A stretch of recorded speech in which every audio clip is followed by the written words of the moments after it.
Hello, I'm Don Berry, Board President of the Wichita Public Library Foundation, and someone who cares deeply about Wichita and its future. Behind me is the Wichita Central Library, which opened in 1967. While she has served us well in these past 4 decades, technology and the reality of what modern libraries can and should be have rendered her obsolete. Quite simply, Wichita needs a new central library. Why? The current library is woefully inadequate. A new library, built with a vision of the future, can serve as a learning center and play a fundamental role in the economic development of our community. And frankly, there's never been a better time. Now hold on a minute, Don. I know you're a respectable businessman and all, but I just don't buy it that we need a new central library. I mean, look at it. It's fantastic. And who are you? I'm the messenger of the past. I'm status quo. Excuse me, Don. I'm the messenger of change, and if you'll allow me, I think I can answer Mr. Quo's questions. Be my guest. This is the classic tale of you can't judge a book by its cover. On the outside, the Central Library does look solid, but on the inside, she's pretty worn out and wholly inadequate to meet the needs of customers. Just some basics. As the world becomes more digital, the library's current infrastructure for electricity and connectivity is stuck someplace in the 60s. The system is maxed out for 30 workstations. Most libraries our size have 100 terminals, and even for people who access Wi-Fi through their own devices, there aren't enough outlets. Climate control is also a mess. Single pane glass makes it cold on the first floor, like a sauna on the second floor, and fine on the third floor, all at the same time. Heat and air come from a power station on the west side of Century 2, more than a block away. The aging system is costing taxpayers by driving up operating costs. There's something in my garden, now what can it be? The current design limits the ability to work with children and teens. There is a lack of family-friendly space despite a high demand for these programs. The current children's area cannot accommodate an average classroom of students, and no space is available to work with teens. No family restrooms are anywhere in the Central Library. In fact, the only public restrooms are on the 3rd floor and in the basement. That means taking the stairs or waiting for elevators. The elevators are substandard on a good day. They're slow, cramped, and far from being ADA compliant. And on a bad day, like when you have a medical emergency, life-saving equipment can't fit on the elevators, so EMS crews have to use the old and unreliable freight elevator. By nearly every modern measurement of accessibility, the Central Library gets failing marks.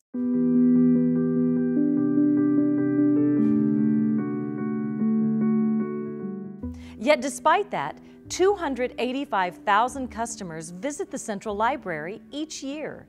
Modern libraries are much more than just books and shelves.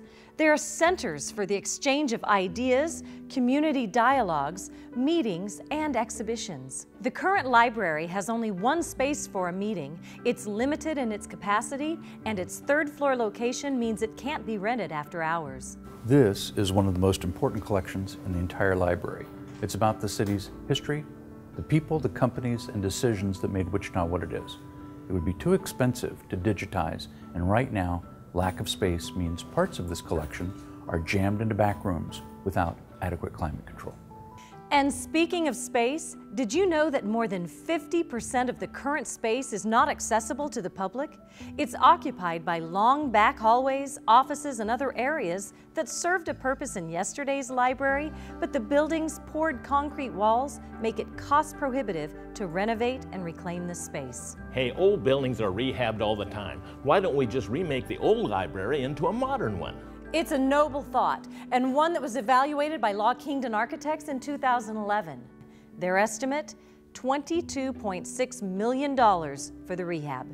Retrofitting would also mean taking the Central Library basically offline during the process, and the redo would not address the major problems of access and the possible expansion of convention facility. All right, why don't we just eliminate the Central Library and enhance our branch system? That would cost even more. Let's see how the Wichita Public Library system is supported. It's funded through the general fund of the City of Wichita. And Wichitans pay only a fraction of what other cities pay to maintain their libraries. This chart shows tax dollars supporting public libraries based on population in our state's 10 largest cities.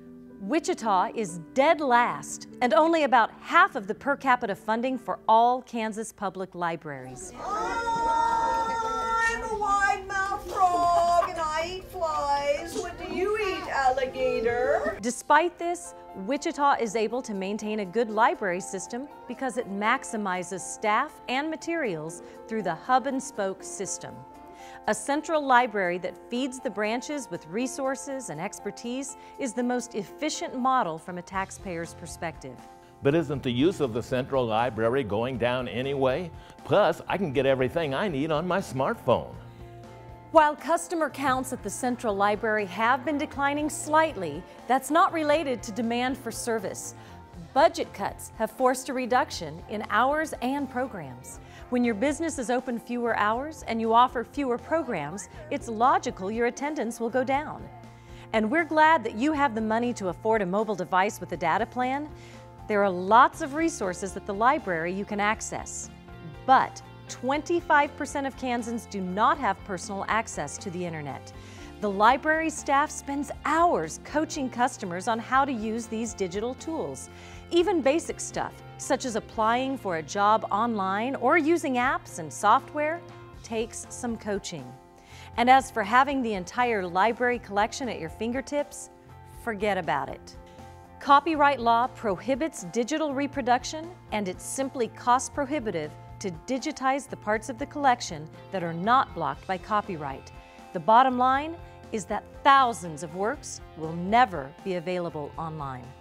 And let's talk about what happens in cities around the country which have invested in new or renovated central libraries. Visits to the new Des Moines Central Library went up 240%. The renovated St. Louis Library experienced the same type of growth, and the new Central Library in Madison, Wisconsin, which opened last September, is expected to increase its annual visits from 500,000 to more than 1 million in the building's first year of operation. And while each city and each project is unique, they all share similar results. Without exception, demand for library services measured by number of citizens through the doors or program attendance has doubled. It's proven, if you build it, they will come. I'm standing on the proposed site of Wichita's new downtown library. It's just southwest of Exploration Place. In 2007, $30 million was added to the capital improvement plan. The land was purchased in 2008, but concerns over the city budget have stalled the library's progress. Can I add some detail here? Absolutely. Plans have been developed. The new Central Library will be constructed with an eye to flexibility and technology. Customers young and old will find the new library well suited for their needs. High traffic, popular materials will be conveniently located on a single floor. The second level will be home to an expanded genealogy and local history section with a climate-controlled vault for specialized historical materials. All nonfiction will be located on a single floor in a welcoming, comfortable pattern. That's all fine and well, but $30 million? In the current economy, there's never been a better time to invest in new construction. The cost of material and labor would get us more for our money than if we were to wait to build. Well, you've certainly answered all my questions. Drawing more people to a new central library not only means it's better fulfilling its mission, it also has a positive economic impact. Many studies show that public libraries provide a return on investment. For every dollar of tax support, citizens receive more than $4 in services. And by constructing the library at the gateway of downtown and near many of the city's other significant cultural institutions, the library will better contribute to the overall downtown experience. So when asked, there are 3 things to remember. 1, Wichita needs a new central library. 2, the current library can't be economically renovated, and the design does not meet the needs of a modern library in the digital age. And 3, there's never been a better time. Wichita, it's time to make another investment in the future of our community. We need your support to make this dream a reality, and we will all benefit from it. Wichita, We can do this.